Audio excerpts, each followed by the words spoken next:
اعوذ باللہ من الشیطان الرجیم بسم اللہ الرحمن الرحیم عزیز طلباء و طالبات السلام علیکم ورحمۃ اللہ وبرکاتہ آج 5ویں جماعت ہند اردو موضوع سون بناوٹ کے لحاظ سے اسم کی قسمیں پتمہ پھر پجا اس اسم کیا گو اسم کی قسمیں کیا گو معنی کے لحاظ سے اسم کی کتنے قسمیں ہیں اور جنس کے لحاظ سے اسم کی کتنے قسمیں ہیں میں وہاں تو معنی کے لحاظ سے اسم کی 2 قسمیں ہیں اسم معرفہ اسم نکرہ جنس کے لحاظ سے بھی اسم کی 2 قسمیں ہیں مذکر اور مؤنث آج ہم پڑھیں گے بناوٹ کے لحاظ سے اسم کی کتنے قسمیں ہیں بناوٹ کے لحاظ سے اسم کی 3 قسمیں ہیں بناوٹ کے لحاظ سے اسم کی کتنے قسمیں ہیں بناوٹ کے لحاظ سے اسم کی 3 قسمیں ہیں کس اسم چھو اسم جامد اسم مصدر اسم مشتق اسم جامد کیا گو وہ اسم ہے اسم جامد وہ اسم ہے جو نہ کسی کام کا ہونا ہو نہ خود کسی مصدر سے بنا ہو اور نہ اس سے اور کلمے بن سکتے ہو یعنی اس میں جامد گو سو اسم یس نہ کنس کامہ ہند یس نہ خود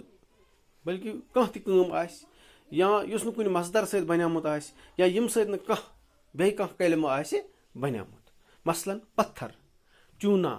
میز کتاب قلم وغیرہ یم چھِ بذاتِ خود پانے لفظ یم چھِنہٕ کُنہِ لفظ سۭتۍ بنیمٕتۍ کینٛہہ اتھ برعکس اگر وچھو اسم مصدر وہ اسم جو کسی کام کے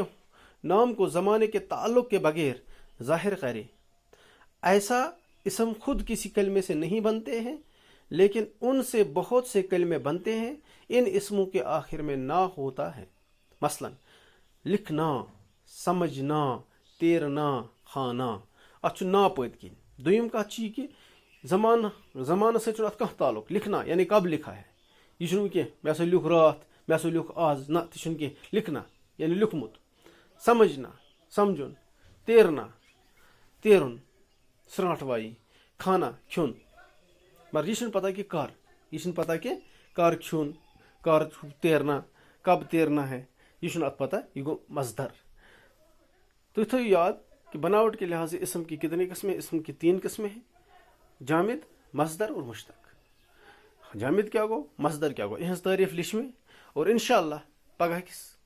لیکچرس مز لکھو اس مشتق کیا گو اور تم پتہ پڑھو اس گنتی کے لحاظ سے اسم کی کتنے قسمیں ہیں باقی وسلام